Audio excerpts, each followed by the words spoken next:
에스라 7장 10절 말씀, 에스라서 구약이죠. 7장 10절 말씀. 세 번째로 하부르다에 대한 말씀 오늘 이제 끝맺음을 하려고 제가 정리를 오늘은 잘 정리를 우리가 같이 했습니다. 에스라 7장 10절 말씀. 성경에 나오는 모든 율법에 관해서 묵상하라는데 여기만 연구하더라 이렇게 아주 예외적인 표현을 쓰고 있는데 왜 그런지 우리가 오늘 좀 살펴보겠습니다. 에스라 7장 10절 다 찾으셨습니까? 한 절 말씀 시작. 에스라가 여호와의 율법을 연구하여 준행하며 율례의 규례를 이스라엘에게 가르치기로 결심하였었더라. 그리고 결심한 대로 과연 그의 평생에 그 일을 힘써서 학사 에스라다. 아멘.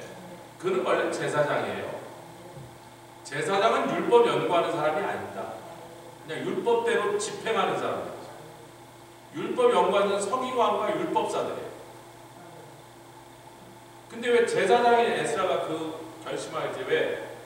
성전이 무너지니까 제사를 못 드니까 제사장이 언인플로이가 됐어요. 세상에 제사 없는 제사장은 뭐에다 쓰겠어요? 성전 없는데 제사를 못 지는데 제사 못 지는 에스라 뭐 하고 살겠어요? 나라도 무너졌어. 외국에 포로로 끌려갔어요. 그러니까 원래는 제사장은 제사 지내는 일에 전념해야 되는데 여러분 제사 지내는 건요 고된 노동입니다. 여러분 한번 그 소를 잡아보세요. 한 번이라도 짐승을 잡아본 사람 그게 상노동이 아니에요. 노동 중에서 아주 상노동. 중노동인데 천한 일이니까 상노동이라고 해요. 중노동은요 괜찮은 노동을 세게 하는 거고요. 아주 더럽고 아무도 안 하려는 그런 짐승 잡는 백정들 상놈들이 하는 그걸 상노동이라고 해요. 힘들 필만 아니라 천한 일이다. 근데 하나님께 드리는 제사를 지내려면 날마다 그 짓을 해야 돼요. 각을 뜨고 막 내장을 빼고 핏물이 튀고 똥도 막 내장 속에 같이 막 여러분 한번 생각해보세요. 여러분 보고 하는 중에 해보라 그러세요. 별로 그렇게 거룩한 직분이면 별로 그렇게 재밌는 일은 아니에요. 하루 종일 서 있습니다. 한 번도 안 찍어요. 제가 가끔 선교지 가서 8시간씩 강의하면요 자기네들 앉아있어도 아이고 목사님 너무 힘들어 그래서 저는 한 번도 안 왔어요.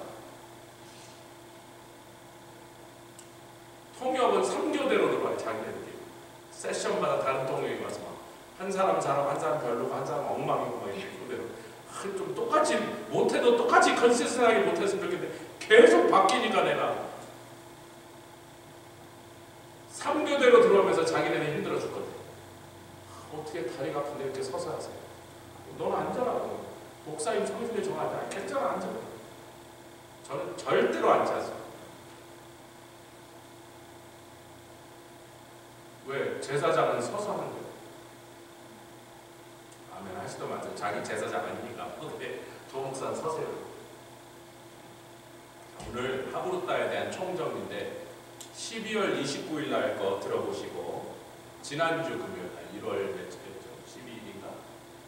1월 12일 날 들어보시고 오늘 거 그 나눈 얘기들은 이제 쫙 펼쳐서 까는 거고 오늘 이제 하부르다에 한 3-40분 동안 쫙 정리하는 오늘 막 눈이 막 쏟아지고 오후가 돼서 막 점점 더우고 막 우리 집 앞에 막 차가 못 올라와서 막 미끄러지고 굴러가고 막 이래서 전 밖에 안 나와서 몰라. 그냥 밖엔 더 심하겠지. 그러고 오늘 어떻게 이렇게 예배를 드리겠다는데 하부르다 이거 세 번째를 딱 맞춰야 되니까 할렐루야 또 몇 주 지나서 하고 막 이러면 너무 이가 빠져서 설교 준비도 너무나 열심히 잘해야 되고 찬양 준비도 잘해야 되는데 유튜브로 듣든지 와서 듣든지 알아서 하시라. 옆에 계시면 오신 분들 잘하셨습니다. 집에서라도 듣는 거 그래도 잘하셨습니다. 에스라가 여호와의 율법은 묵상하는 것. 시편 1편도 묵상, 119편도 묵상, 다 묵상하라 그러는데 아멘. 하나님의 율법을 즐거워하여 주야로 묵상하라. 근데 유일하게 구약에서 하나님의 율법을 연구했다 그런 이유가 뭐냐면 에스라는 포로 중에서도 후기 사람입니다. 그래서 이미 이스라엘이 멸망하고 잡혀간 포로들 중에 젊은 날 잡혀가는 사람들 노인이 됐고 소년 때 잡혀온 사람들이 다니엘 같은 사람이 활동할 때 에스라는 그때 젊은 청년이었어요. 이미 이스라엘이 망하고 제사가 없어지고 성전이 불타버린 지가 몇십 년이 지난 다음에 에스라는 자라난 거예요. 그러니까 한 번도 하나님의 말씀으로 사는 걸 본 적이 없는 사람. 이제 유다 포로들이 벌써 꽤 젊은데 온 사람들 늙었던지 아니면 웬만큼 중년이 돼서 다 죽어버린 다음이란 말이에요. 70년을 갖는 중간이니까 지금 3, 40년이 지났단 말이에요. 아주 요만할 때 잡혀오지 않았으면요 거의 다 갔어. 그 요만할 때 온 애들은 어려서 잡혀서 몰라 본 적이 없어 자기들. 그러니까 성전도 없어지고 제사도 없어지고 율법도 없어지고 나라는 망해갖고 포로로 잡혔는데 여러분 10년 20년 할 때 막 우리 독립운동하자면요 3, 40년 지나면 독립하자는 얘기도 이제 다 들어가고요. 아이고 페르시아에서 잘 사자. 페르시아가 또 얼마나 잘 사는 나라인지 없는 게 없고 막 세계 부기가 이걸로 다 모여있으니까 고레스 대왕이 이스라엘로 돌아가라 그랬는데 안 돌아가고 남은 사람들이에요. 빨리 아멘합시다. 페르시아 제국 초대 왕인 고레스 대왕이 원년에 황제가 되면 첫 번째 해에 다 지네 나라로 돌아가라는데 여러분 돌아가는데 안 돌아가고 남은 사람들. 그 말은 저 다 불타버리고 막 맨날 도적대 들끓는 또 막 외국인들한테 막 짓밟히는 예루살렘에 가는 게 보다는 이미 우린 여기서 벌써 한두 대 자리 잡고 살았으니 우리 자식들은 페르시아에서 태어났고 페르시아 말도 잘하고 이 나라에서 벌써 출세해서 변호사 되고 의사 되고 뭐 회계사 되고 뭐 하려고도 말도 다르고 풍습도 다른 예루살렘 도로 다시 가서 밑바닥부터 다시 시작하고 그러니까 망해버린 나라의 종교 없어져버린 율법 그리고 이제는 아무도 어떻게 하나님을 믿는 건지 무슨 제사를 어떻게 드는지 다 모르고 다 없어지고 누구도 상관하지 않는 그런 형편에서 제사장인 에스라는 영원히 실직자입니다. 아멘들 안 하세요. 뭐가 다시 생기기 전까지 실직자예요?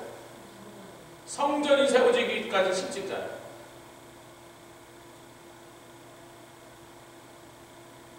여러분 성전에 제사가 없어진다면 제사장한테 누가 월급을 줘야 안 줘요? 나가서 뭐 지게라도 줘야 됩니다.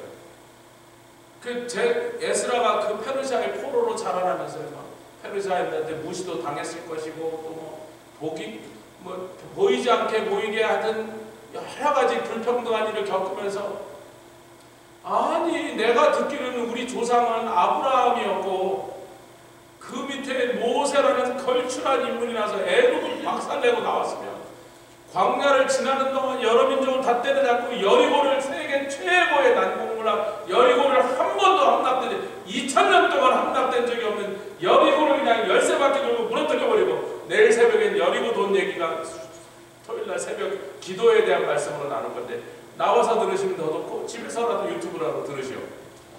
제가 아름이 보고는 그 기도에 대한 설교를 토요일날 2번 하고 3번 듣고 한국말로 듣고 영어로 나한테 번역을 해보라고 네 한국말 실력을 테스트하자. 이번 내일 것까지 들어야 듣고 3번 듣고 나한테 영어로 통역을 해서 번역을 해보라고. 얼마 알아듣는지 제가 걔 한국말 실력을 좀 테스트를 해보려고. 80%인지 70%인지 60%인지 자기도 모르겠고 나도 모르겠어. 이번에 하는 걸 보면 아직 얼마나 앞으로 우리 교회 통역할 사람을 서너 명 좀 키워놔야 될 거 아니겠어요? 거기도 캔디데이트 중요해요.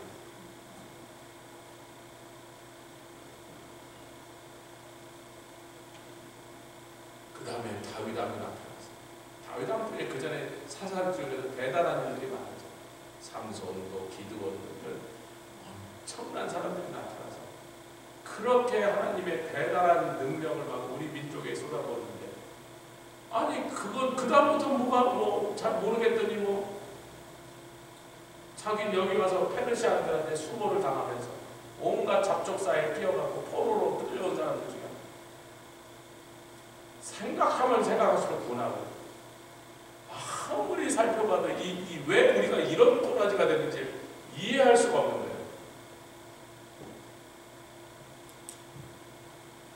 그러다가 에스라가 어느 날 모든 것은 하나님의 율법을 떠난 데서부터 시작.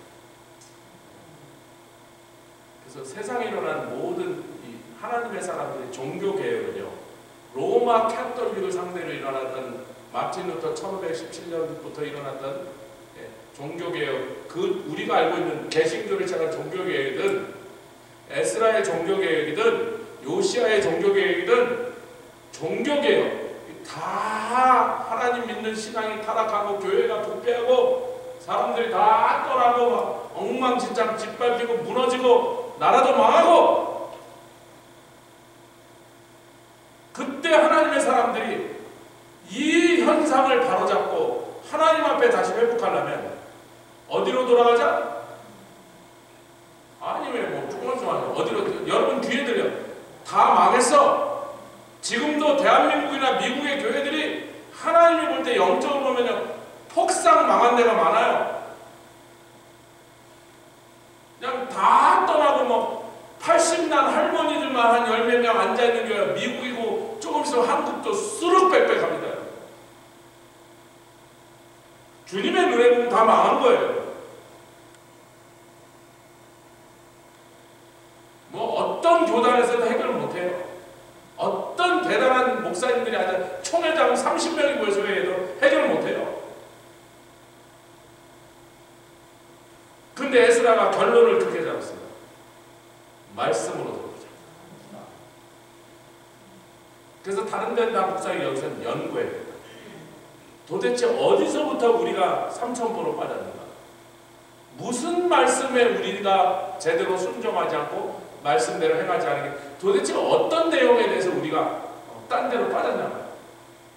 어디서부터 잘못됐는지 확인하려면 말씀과 비교해서 말씀과 다른 짓을 우리가 하고 있다면 거기서 잘못됐구나라고 결론을 내린다라고 에스라가 그렇게 작정을 한 것입니다. 같이 아멘 합시다. 여러분 시편에 세 군데를 읽는데 빨리빨리 따라서 시편 48편, 여기 시편 기자가 각각 다른 시편 기자들인데 시편 48편 거기 보면 굉장히 유명한 찬송으로 많이 나와요. 우리가 평소에 이 말씀 잘 아는데 유명한 찬송의 이곳을 가사로해서 만든 아름다운 찬양이 있어요. 제가 성가대 지휘할 때 이 찬양을 부른 적이 있습니다. 우리 교회에서는 아마 안 했던 것 같은데 시편 48편 12절부터 14절 12, 13절 읽겠습니다. 자, 48편 12, 13절 시작. 너희는 시온을 편답하고 그것을 순행하며 그 망대들을 계수하라. 그 성벽을 자세히 보고. 잠깐만요. 성이 무너졌다는 거예요. 근데 성이 다 무너졌어도요, 망대를 세라는 것은요, 절 좀 보십시오. 성의 망대는요, 그냥 성벽이 아니라 몇십 미터 간격으로 망대를 세워놓고 거기다 이렇게 돌로 이렇게 탑처럼 올린 다음에 그 안에 이렇게 총안이라 그러죠. 옛날에는 화살이고 나중에 총을 쓸 때 어떤 무기든지 구멍을 내놓습니다. 그리고 나서 그 망대와 망대 사이에 고구려성 같은 실을 만들어요. 이렇게 밖으로 튀어나오는 거라고요. 그 안에 들어오는 적군의 병사들을 향하여 그 총구멍이나 이제 화살을 쏘고 같은 똑같은 구멍이에요. 그리고 표시를 해놔요.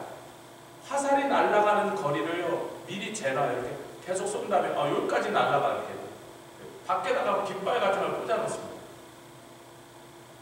그리고 그 망대 그 총구멍에서 요즘은 총안, 왜? 총으로 쏜 지가 오래됐으니까 옛날에 화살을 쏘는 구멍이었어요. 그러니까 자기는 조그만 구멍으로 해도 몸의 대부분이 돌벽으로 막히니까 몸이 보호되면서 자기는 그 구멍으로도 좀 이렇게 돌려서 할 수 있는데 뭐 많이는 못 돌리지만 어차피 골로 들어온 사람만 쏘는 거니까. 같이 따라하자. 킬존. 킬존이 뭐예요? 그 안에 들어오는 적병은 전부 사살이 가능한 거예요. 그걸 이미 다 계산해서 재놓은 거예요. 그래서 망대와 망대 사이를 킬존을 만드는 목적으로 일정한 거리, 어디 화살이 확실하게 닿는 거리로 만들어 놓은 겁니다. 그러면 망대와 망대를 다니면서 이 망대부터 저기까지가 몇 미터까지를 계산해서 니네들이 성을 다시 쌓을 때 그 말은 뭐예요? 성이 무너졌다는 거예요. 성은 무너졌는데 망대가 흔적이 남아있어. 이걸 영적으로 교회가 무너지고 기독교가 타락하고 부패해서 막 교회들마다 엉망진창되고 막 목사들도 타락하고 성도들도 타락하고 그러니까 성도야 말할 것도 없고 형편이 요즘 한국의 기독교가 대체로 그 모양이에요. 미국은 진작 그걸 지나고 요즘 조금 살아나고 있어. 오히려 그렇게 비참한 모습에서 하도 오래 지나니까 이제 좀 아니 이게 왜 모양이냐 그러고 많은 사람들이 좀 각성을 하는 분위기도 있어요. 그리고 제가 감사한 게 여기 피츠버그 지역의 목사님들 만나면 한국 목사님들 만나면 이제 1년에 몇 번만 회의를 하면 감리교나 장로교에서 자유주의 신신학으로 가서 어떤 이루든지 동성연애나 이런 말도 안 되는 짓을 교단이 허용하기로 하면 그 교단에 속했던 대부분의 한국교회가 나올 때 다 포기하고 나와요. 건물 다 주고 나와요. 다 뺏겨요. 재산 다 뺏겨요. 부동산은 다 주고 나와요. 못 주고 나와요. 뭐 어떤 데 500만 불, 어떤 데 1000만 불짜리 건물을 내놓고 그 교회에서 회의를 해갖고 1000만 불짜리 건물을 포기하고 나갈 건가 아니면 더럽고 치사들이 동성연애가 합법하다고 말하는 이것에 이 건물 안 뺏기려 남아있을까 성도들이 공동해서 투표하는데 제가 이게 여러분의 깊은 소식을 드리고 우리 하나님의 성에서는 동성연애를 갖고 의견으로 총회플로의 안건으로 올라온 적이 여태까지 110년 역사 동안 한 번도 없습니다. 왜냐하면 어떤 미친 목사가 회고는 나오고 그 총회는 회원들이 목사들이잖아요. 어떤 미친 목사가 저기 동성연애에 대해서 한번 투표합시다 그러면 사람들이 저 새끼 미쳤나 봐. 저기 미치지 않고 저러겠느냐 이런 분위기니까 한 번도 안 꺼내요. 근데 안타깝게도 많은 주류 교단에서 안건으로 올라간 게 통과돼갖고 거기에 이제 반대로 목사가 나가요. 그럴 때 목사가 나가는 게 아니라 한국 교회들도 많은 교회들이 그래도 참 감사하죠. 한국에서 건너올 때 그 가졌던 그 신앙의 유전자들이 남아있어갖고 대부분의 한국 교회들이 그런 교단에서 다 죽어 나오고 있어요. 천막에서 예배를 드리고 우리 그런 세대 보죠. 그 중에 한 분이 여기 우리 지금 휴스턴에 와 계신 그 교회 있죠. 이창설 집사님 휴스턴에 잠깐 그 교회도 그렇게 나오는 교회예요. 다 죽어 나오고 어느 장로 교단 큰 건물 다 주고 공동에서 투표 나갑시다. 나가고 새방산이잖아. 무슨 얘기하려고 이러다가 먹은다는 주여. 그래서 망대라는 건 뭐냐면 망대는 흔적이 남아있는데 성은 무너졌어도 이 성을 다시 세울 때 적군을 이길 수 있는 그 계산을 다 하고 거리를 확실하게 해서 그 기준에 따라서 망대를 딱딱 세워주니까 다시 세우면서 세우는 사람 건축미 생각하고 멋대로 망대 간의 거리를 바꾸지 마라.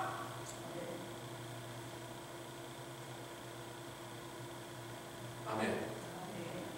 옛날에 우리 선조들이 그렇게 믿고 그런 신앙 고백하고 그것을 위해 생명을 걸고 아멘 아멘 목숨을 걸고 그 신앙을 지켰다면 그런 이유가 있었단 말이에요.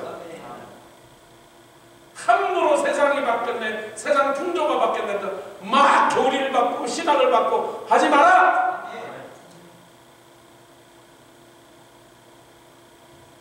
제가 우리 하나님의 성에 들어서 처음으로 하나님의 성의 신학을 접했을 때 처음에는 좀 이렇게 제가 늘 듣던 거랑 많이 다르고 또 신학이 좀 허술하게 보여요. 이렇게 너무 얇아요. 딴 데는 이렇게 듣건데 여기 이렇게 얇아갖고 신학자들이 훌륭한 신학자가 안 생겨나서 이렇게 신학이 좀 얄팍한가 보다 그랬는데 제가 그 후로 30년 동안 이 교단에서 30년 동안 하나님의 성의 신학과 교리를 연구하면서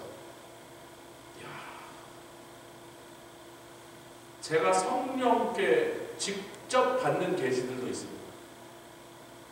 아멘 안 하시든지 말든지 뭐 나만 주님과 아멘. 직접 주님이 말씀을 풀어주실 때가 있어요. 제 설교의 대부분은 제가 연구한 거지만요. 그 중에 일부분은 직접 성령께서 풀어주신 말씀입니다. 어느 책에도 없는데 이거 어느 신학서도 말한 적 없는 거예요. 제가 연구할 때 엎드려 기도할 때 하나님께서 그냥 이거라고 탁 풀어주시면 오 마이 갓 그러고 제가 받아들여요.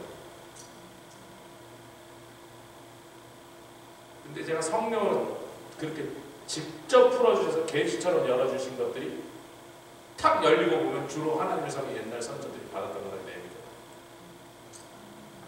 아 이분들이 다들 신학자들이고 목사들이고 신학교의 교수들이고 학장들이었지만요.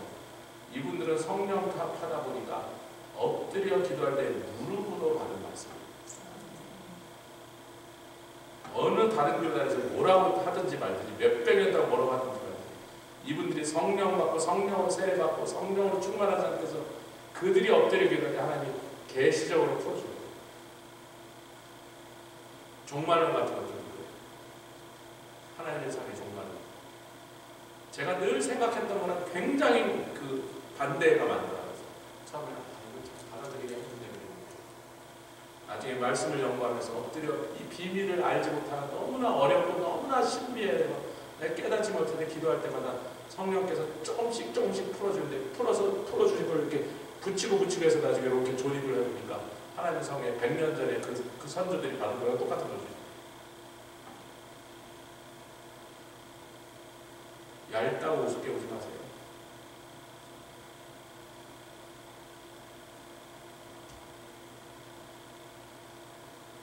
저기 그 사모님이 만난 하브론다 보고 이렇게 아주 계속 하나.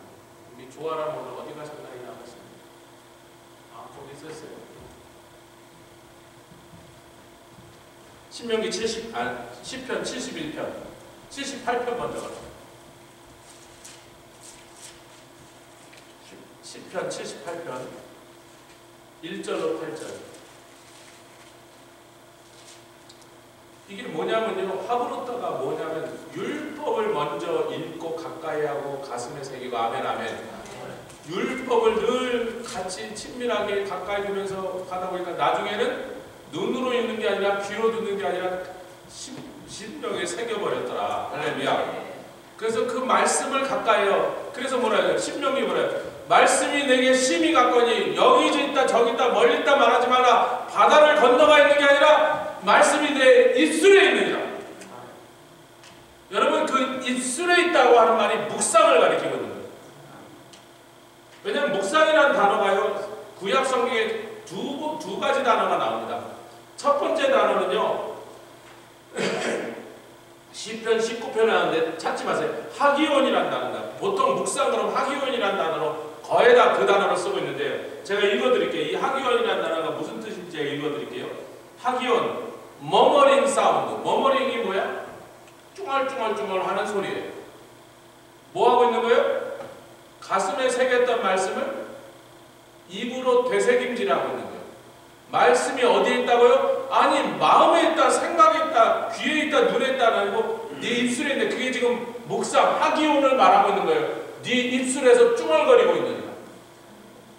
읽기는 읽었는데 아직 깊은 뜻을 모르겠어. 외우기까지 했는데도 그 속의 비밀을 내가 다 캐치하지 못해서 그래서 그 말씀을 깨달으려고 입에다가 계속 되뇌이면서 그 말씀을 되뇌이면서 주님 이게 무슨 뜻인가요? 무슨 뜻인가요? 무슨 뜻인가요? 그러면서 밤을 샌다는 거예요.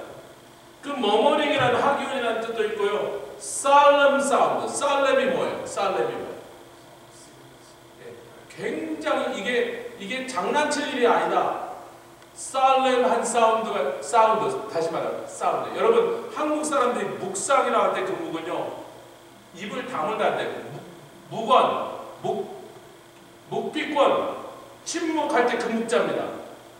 한국 사람들은요 명상 이렇게 가만히 앉아서 참선을 할 때 입을 다물고 참선을 하는 것이 그게 동양의 유불선도 동양의 종교들이 다 똑같이 그렇게 권하기 때문에 한국 사람들은요 우리 조상들이 묵상이라는 단어를 만나자마자 거기다 하기어를 만나, 그때 히브리어를 해석할 수 있는 사람이 한국에는 한 명도 없었습니다. 근데 성경을 번역하다 보니까 중국말 성경을 번역하면서 뭐라고 번역했어요?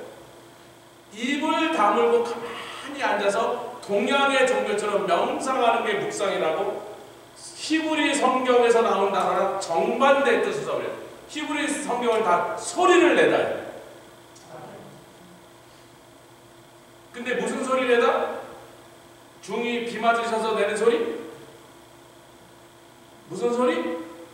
말씀이 심이 가까워 내 입술에서 날마다 쭈글쭈글하면서 그 말씀을 되새기면서 되새김질을 하고 있으니, 되뇌이면서 되새김질을 하고 있으니 묵상하고 있잖아요. 네가 날마다 말씀을 알지만 아니라 읽었을 뿐만 아니라 외웠을 뿐만 아니라 그 말씀을 네 입술에서 계속 되새김질하고 있느냐, 그렇게 가깝느니라. 아멘. 아멘. 소리를 안 내는 게 아니라 소리를 내는 겁니다. 그래서 묵이라는 말을 바꿔버려야 돼요, 사실은. 근데 뭐 백몇십 년 동안 그렇게 해갖고 썼으니까 제가 또 그 단어 자 바꾸자는 수없는 또 논쟁을 해야 되니까 그냥 그 용어를 쓰긴 씁니다. 이 하기온이라는 단어는요, 하가라는 단어에서 났는데 거기서 말하다, mutter, 소리를 내다, 사운드, 소리다. 그 원래 뿌리 자체가 소리를 내다, 간단하게 소리 내다. 근데 solemn 사운드 뭐예요? 굉장히 중요한 일을, 중이 비 맞아도 쭈글거려요. 제가 경상도 친구가 있었는데 어느 날 제가 뭐 쭈글쭈글 뭘 좀 하고 있으니까 지갑 잤나? 뭐야?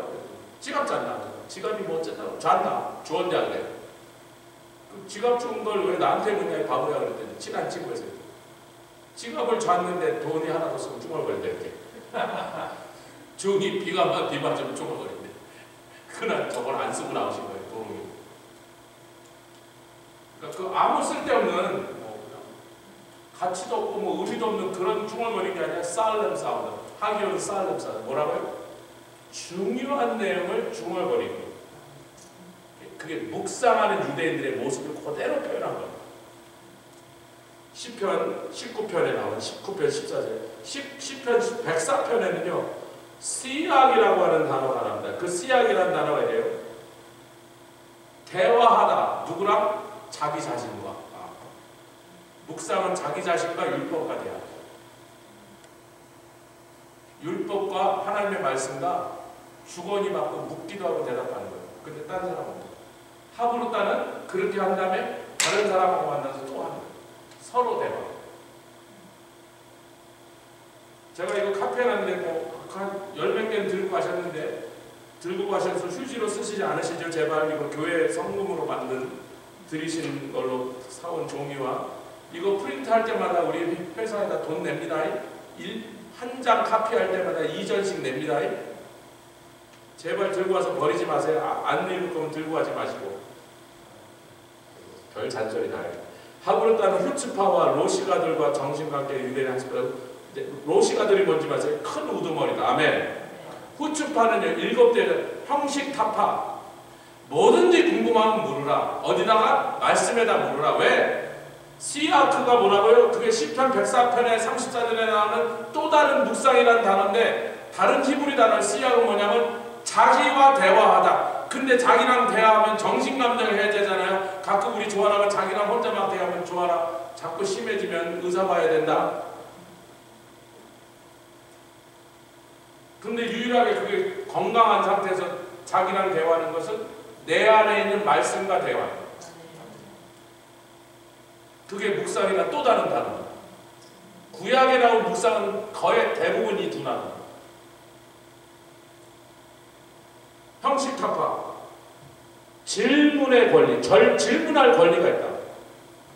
제가 제일 좋아하는 설교자는요, 제가 그분 설교를 한번, 그분의 책을 많이 연구했는데, 워렌 워스비라는 목사인데, 그분의 책에서요, 제가 굉장히 뭐 여러 가지 얘기를 배웠지만 아주 중요한 얘기, 그래서 나중에 젊은 제자들, 뉴욕에서 젊은 제자들 성경을 가르칠 때는 꼭 그랬습니다. 그분의 한 말의 책에 이렇게 있었어요. If you don't talk to the Bible, Bible will not talk to you back. 당신이 성경에 대해서 성경에게 말을 걸지 않으면 성경도 당신에게 말을 안 할 겁니다. 그 다음에 그 사람이 말을 거는 방법은 질문입니다. 그 말은 이제 주님 왜 이렇게 요상한 말을 여기다 써놓으셨나? 아니 정말 말이 안 되는 상식적으로 논리적으로 정말 너무 이상한 말씀을 여기다 써놓으셨는데 난 이것이 하나님의 말씀인 줄 알기 때문에 이 말씀대로 해가고 이 말씀대로 살았는데 정말 이해가 안 가요, 주님. 너무 이상해요. 너무 하기 힘들어요. 왜 이런 말씀 하셨죠? 뭘 바라고 이 말씀 하셨죠? 이 속에 주님의 무슨 놀라운 뜻이 숨어 있을 텐데 미련한 내가 이해를 못하니까 좀 성령이여 풀어주시옵소서. 아멘. 깨닫게 하시옵소서. 이해가 좀 되게 해주시옵소서. 구약 성경에 새우 먹지 마라. 새우 먹지 마라 직접 안 했지만 등에 껍질 있는 거 먹지 마라 바다에서 나는 거. 한국 사람 좋아하는 건 거의 다 먹지 말아요. 장어도 먹지 말고 게도 못 먹고 하여튼 수없이 많아요. 한국 사람 좋아하는 거. 돼지도 못 먹고 순대도 못 먹고. 근데 나중에 제가 식품을 취급하는 장사를 하다 보니까 하나님이 구약 성경에서 못 먹게 한 건 대부분 부패하는 속도가 다른 음식보다 몇 배가 빠른데 새우 같은 건 20배쯤 빨라요. 20배. 놓고요. 부패하는 속도를 보면 보통 생선 중에서도요. 등 푸르고 기름기 많은 생선이 제일 빨리 썩습니다. 고등어는 3일 가면 다 버려요. 그날 그 다음날 못 버리고 3일째 되면 다 버려요. 속에서 다 썩어서 고등어뼈가 터지면서 질질 내장나요. 그 첫날은 횟감 정도로 될 만큼 싱싱하기도 하고 다음날 된 것은 물론 3일째 되면 그냥 버려요. 고등어도 못 먹어요. 하나님이 너는 이것들 왜? 여기는 지금 냉장고에 얼음재 놓고 놔도 그러는데 130도, 140도, 120도가 쉽게 올라가는 사막 한복판에서 하나님 먹지 말라는 음식 먹으면 200만 명의 식중독으로 집단 폐상. 냉장고 없고 위생관념 없는 사람들에게 하나님이 내가 이집트에서 구원해내갖고 노예살이 해방하더니 고등어 드시고 다 전멸하게 만들려면 빨리 아멘 합시다. 근데 그걸 과학적으로 설명하면 알아들어요, 못 알아들어요? 과학적으로 설명할 방법이 있어요? 하나님이 설명을 못해서요, 인간이 못 알아들었어요. 화장실 용변 보고 진 밖으로 보통 2, 3마일 걸어갔다 와야 돼. 그 뜨거운 햇볕에. 여러분 용변 볼 때마다 그놈을 버리려고 3마일 걸어갔다 오면 그렇게 하실 분이요. 여기서 120도로 해서 그냥 대충 집들에다 묻어버리지. 근데 그게 전염병의 원인이라는 걸 밝힌 지는 1850년대. 전염병이 그 인간의 변이나 동물의 변에서부터 전염병이 돈다는 걸 인간이 알게 1850년. 그때까지 몰랐어요. 그러니까 하나님이 설명을 해줘봐야 소용없고 설명해도 어차피 못 알아들 건 설명 생략. 못 알아들어도 해라. 아멘. 할렐루야. 이거 다 읽으려는데 시간이 많이 걸려서 안 되겠어요. 여기 다시 집에 가서 꼭 읽으십시오. 지난주에 안 읽으셨습니다. 자, 그런 다음에 시편 78편에 뭐라 그랬어요? 2절에 읽겠습니다. 시작. 내가 입을 열고 비유를 베풀어서. 시편 78편 2절입니다. 시작. 내가 입을 열고 비유를 베풀어서 옛 비밀한 말을 발표하리니.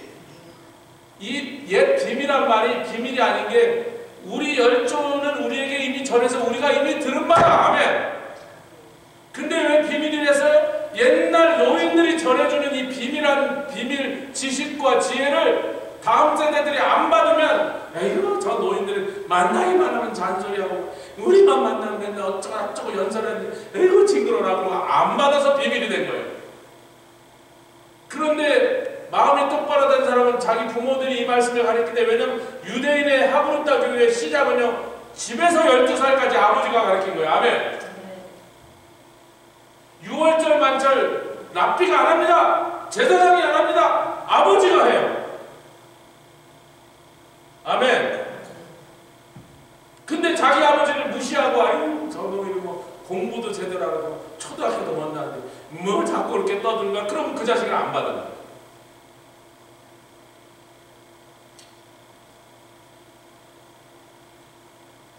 그래서 내가 누구라고 꼭 최비경 집사님이랑 얘기는 하지 않겠지만 세상 공부도 해야 된다. 그 자식이 말빨을 좀 아버지 뭐 고등학교도 못 나가 아버지가 뭐 자꾸 뭐 그러면 안 되는 거예요. 기본적인 공부를 해야 되는 거예요. 부모가 무식하게 보이면 성경을 읽어줘도 안 듣는다니까. 우리 부모는 무식해요.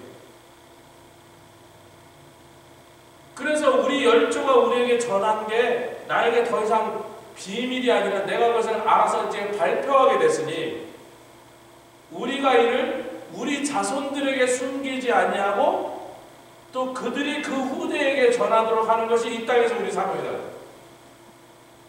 이거 같이 하자. 계대. 교대로 대를 물려 넘어가.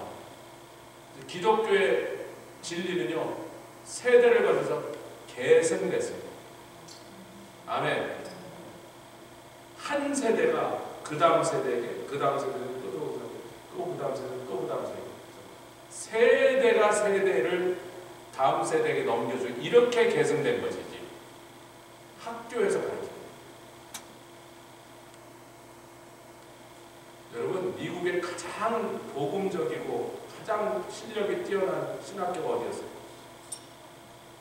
하버드고 예일이었습니다. 1600년대. 1700. 목사님 미국 독립하기 전에 그럼요 미국 독립하기 전에 세워진 학교들이에요.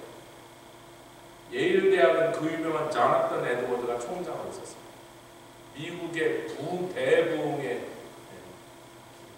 제일 큰 영향을 미쳤어요. 그 성령의 사람이 예일대 총장으로 있었어요.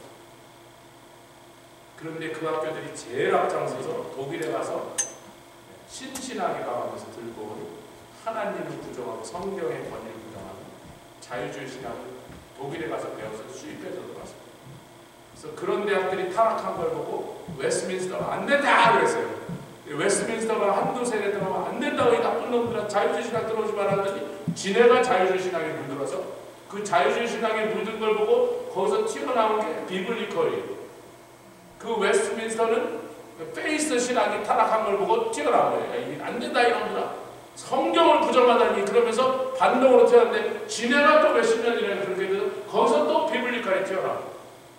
그러니까 어떤 신학교도 어떤 교파도 어떤 교단도 세월이 흐르면 어떻게 타락할지 어떻게 변질될지 모르는 거예요. 죄송하지만요 300년을 가는 꼴이 없습니다. 200년 넘은데도 별로 없다. 200년 지나면 변질되고 타락했어요. 독일의 그 유명한 경건주의 200년 만에 초토화 됐습니다. 거기서 자유주의가 다 튀어났다니까요. 그 자손들에게서. 감리교, 웨슬리 지금 300년밖에 웨슬리가 살아있을 때부터 300년밖에 안 지났어요. 굉장히 많이 변질됐어요.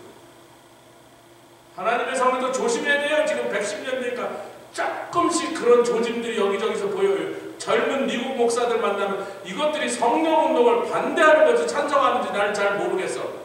30대 40대들이 뭐 성령 자꾸 너무 그러지 말자고 이런 얘기를 하나님의 성의 목사들이 하고 있어요.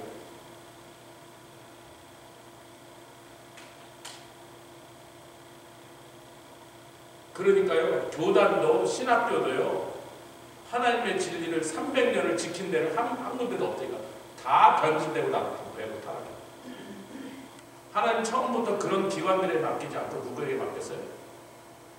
한 세대가 자기 자손들에게 그 신앙을 아멘들 그 자손이 그걸 받아서 귀히 여기고 그 다음 자손 세대와 세대가 계속해서 전승을 해서 계승이라는 대와 대를 개는 개주할 때 개자입니다. 릴레이란 말이에요. 세대가 세대에게 릴레이로 넘겨주는 수밖에 바톤을 넘겨주는 수밖에 없다는 것을 하나님은 분명히 그렇게 여기다가 정해놓으셨단 말이에요. 아멘. 내 자식을 하나님의 사람을 세운 건 내 책임! 그러나 그걸 책임이라고 보면 안 되죠. 왜냐하면 이놈의 새끼, 내 새끼가 원수여 십자가여 그러지 마세요. 책임일 뿐만 아니라 그것이 나의 권리입니다. 아버지에게 준 권리, 어머니에게 준 권리. 나에게 하나님 부탁하셨어요. 제비야, 아르니하고 라니는 너한테 걔네들의 영혼을 남겼어. 그게 특권이에요. 의무라고만 생각하면 참 불행한 거죠.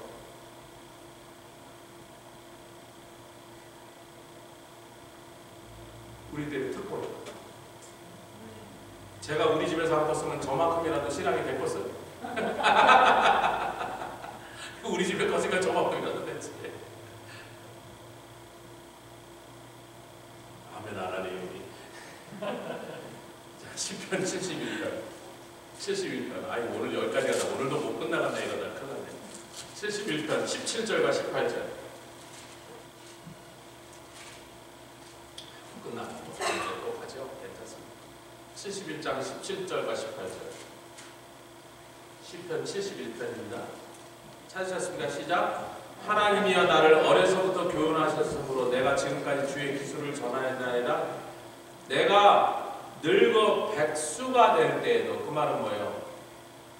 이 세상을 떠날 날이 다 돼서 인생의 마지막 끝에까지 갔을 때 나를 버리지 마시옵소서. 내가 젊었을 때만 하나님의 기사를 전하는 게 아니라 젊었을 때 내가 사역을 했다는 거예요. 다니면서 설교를 하고 전도를 하고 아멘. 선지자로 사도로 그렇게 하고 돌아다니는데 온 세상을 다니고 그랬는데 내가 늙어 백수가 될 때도 나에게 주님 사명이 남아있는 걸 기억하시옵소서. 내가 이제 옛날처럼 설교 못하고 옛날처럼 선교 못 간다고 아이고 패물됐다고 데려가지 마시옵소서. 제가 한 가지 더 해야 될 일이 남았었나이다. 그게 뭐예요? 주의 힘을 후대에 전하고 주의 능을 장래 모든 사람에게 전하기까지 나를 데려가지 마시오. 그 사명이 아직 남아있죠. 옆에 사명이 끝나지 않은 죽을 자유도 앞을 걸리도 한 사람만 계속 따라 사명을 못 끝내면 죽을 자유도 앞을 걸린다. 우리 사명의 마지막 사명이 뭐예요? 내 다음 세대 하나님의 눈과 하나님의 기사를 가르쳐서 그들이 그것을 받는 사람이 여기까지 하는 게 우리의 이 땅에서의 마지막 사명. 하나님 그거 못 끊는데 지금 데려가시면 안 되지요.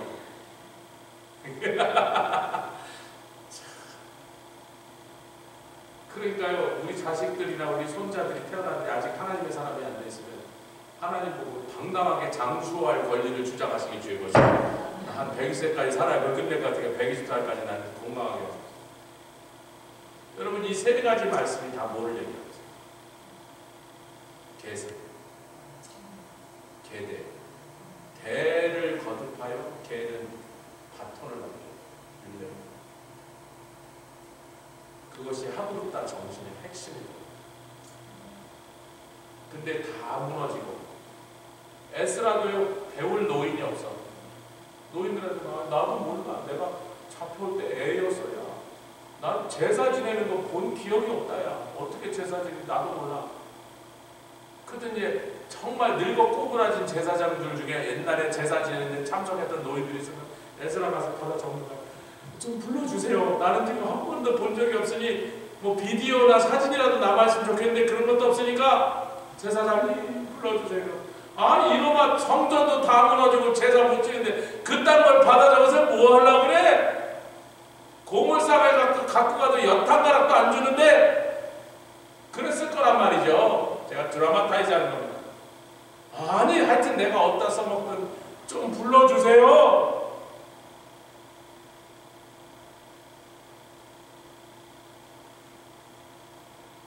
에스라가 이 모든 것을 배워요. 여러분 나라가 망했어. 독립운동하려면 저기 만주벌판에 가서 신흥무관학교부터 세워야 되잖아. 여러분 그 신흥무관학교 나온 애들이 청산리 전투의 병사들 중에 90%가 신흥무관학교 학생 출신. 독립군의 전투부대 장교부터 사병까지가 90%가 신흥무관학교에서 배운 사람. 근데 독립했어요, 못했어요? 그 사람들이 러시아 공산당이 배반하는 바람에 지금도 있는 도시 이름이 시리 이름이 자유시예요. City of the Freedom이에요. 저 연해주 북쪽 끝에 있습니다. 거기서 스탈린하고 그때 레닌하고 그 홍범도 장군이랑 이런 사람들이 물론 홍범도도 처음에 속았다 그러는 말도 있는데 너무 정확히 모르니까 그 자들이 그 공산당하고 이렇게 악수를 하고 있어요. 일본을 물리치는 일에 서로 뭐 어차피 일본이 적이니까 근데 그때 이 소련 공산당이 일본하고 비밀 조약을 맺은 거를 이승만 대통령은 눈치를 채고 너무 기분 좋아서 그럼 이놈들이 소련하고 전쟁을 하는 게 아니라 미국을 상대로 전쟁을 하겠구나. 소련하고 힘을 잡고 손을 잡고 얼마 전까지 전쟁을 2번이나 원수가 손을 잡았다는 것은 옛날에 자기네 편을 이제 상대로 공격을 했으니까 그럼 미국을 공격하겠네. 일본이 영국이나 불란서를 공격할 수 없잖아. 왜냐? 여러 나라를 지나가야 그 나라들이 있으니까. 근데 일본이 직접 공격할 수 있는 나라 몇 개 안 돼. 중국, 소련 아니면 미국에서 다른 나라 이미 자기들 눌러버렸고 이승만 대통령이 그걸 눈치챈 거예요. 모스크바까지 오라 그래서 갔더니 공산당이 만나줘서 거기까지 갔더니 갑자기 안 만나준다니까. 아, 이놈들이 나를 안 만나주는 건 우리 대한민국 독립을 도와주지 않겠다는 뜻이구나. 그리고 일본 놈들과 손을 잡았구나. 저놈들이 일본 놈과 손을 잡았다는 건 뭐예요? 일본이 소련과 손을 잡은 건 원수였는데 미국을 공격하겠다. 근데 이승만 대통령이 미국 유학한 사람이야. 프린스턴 대학에서 박사한 사람이야. 미국의 국력과 실력을 알아요. 독일 포로들이 미국에 와서요. 전쟁 중에 잡혀가고 미국에 와서 포로 수용소에 있던 사람이요. 다 얘기하고 있어요. 우리가 미국이 이렇게 큰 나라 줄 알았으면 처음부터 안 덤빌걸. 기차를 타고 3일을 가도 나라 끝까지 못 갔어. 아직 반밖에 못 했어. 미국이 이렇게 크고 이렇게 부자고 이렇게 대단한 나라 줄 알았으면 처음부터 미국하고 안 붙었을 거야. 독일군 포로 일기장 수없이 발견된 내용이고 이승만이 그걸 알았다고요. 예, 일본의 그 유명한 진주만 공격할 때 사령관이요. 그 야마모토는 그걸 알았단 말이에요. 미국에서 그 사람도 유학한 사람이에요. 미국이 얼마나 큰 국력을 갖고 있는지 다 알았어요, 그 사람들.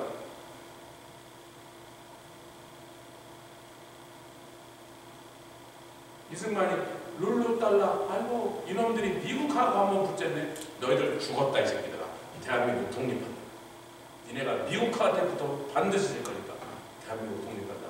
그래갖고요 소련에서 딱 나와서 돌아가는 게 스위스에 있는 프란체스카를 만나고 우리 저기 알프스산으로 여행 갑시다고 나가고 60살 넘은 이승만 대통령이 프란체스카 여사하고 결혼하고 프로포즈를 거기서. 근데 그때 저쪽에 있는 바보들 소련 공산당하고 손을 잡고 우리 같이 일본을 물립시다. 이미 일본이 비밀조약한 거고 일본한테 뭐라 그러냐면 그러니까 우리랑 평화협정 맺고 비밀로 이렇게 싸우지 않기로 했으니까 너희들이 원하는 건 뭐예요? 조선 독립군 놈들 다 해쳐줘. 그리고 소련 공산당이 자유시로 다 모여라. 우리가 니네들 신식 무기 주고 훈련시켜주면 독립군들은 자유시로 다 모여서 거기에 한 1만 명, 2만 명이 갔다가 그래서 전전을 합니다.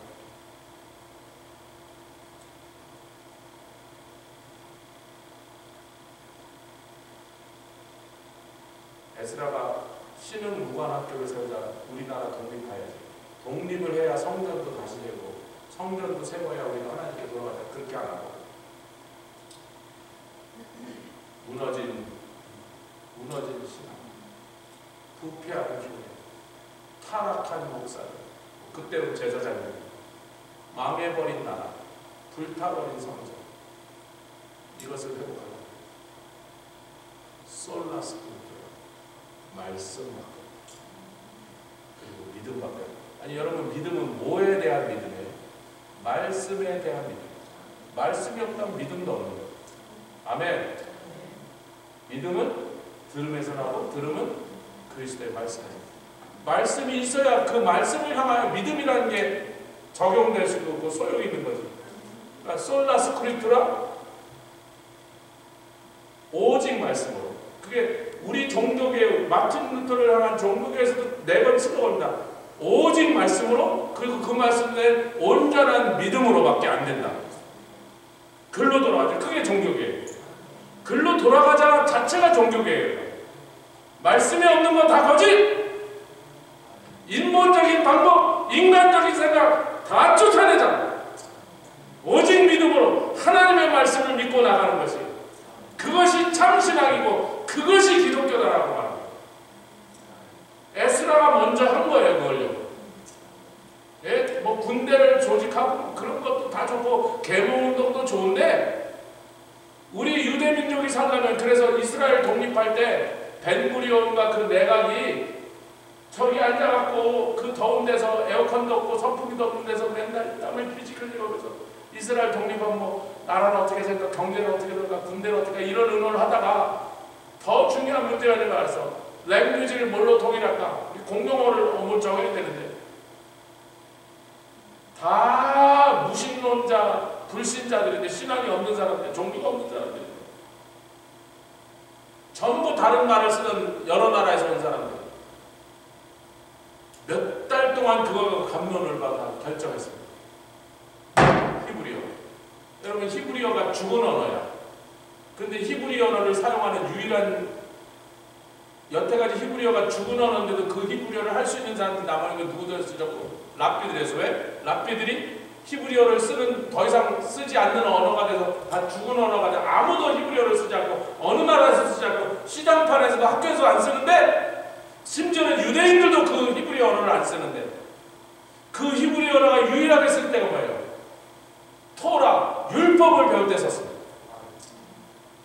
그러면 그 아무도 쓰지 않는 죽어버린 언어인 히브리어를 이스라엘의 공용어로 쓰겠다는 건, 그 말 속에 함축된, 내포된 이 의미가 뭐예요? 우리가 하나님의 말씀을 떠나서는, 그 말씀, 율법을 빼내면 유대민족이라는 정체성 자체가 없어져 버린다.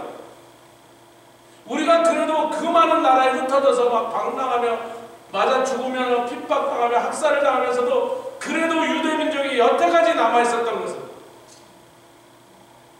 무엇이 있었기 때문에? 우리는 무신론자인데, 우리는 종교 안 믿는 공산주의자인데도 그래도 우리 민족이 여태까지 살아남아, 몇천 년이라도 살아남아있는 것은, 지구에서 멸종되고 사라지지 않고 살아남아있는 이유. 뭐 때문이다? 율법 때문이다. 그리고 그 율법은 히브리어로 배웠고 히브리어로 읽어야 되니까. 위대한 결정이었어요. 아멘. 그게 그들이 다 똑같은 결론을 봤다는 거예요. 우리도 요즘 참나합니다. 사방을 둘러보고 기독교도 막 부패하고 너무나 썩고 무너지고 막, 아이고 도대체 이걸 어떻게 될지 알 수 없는.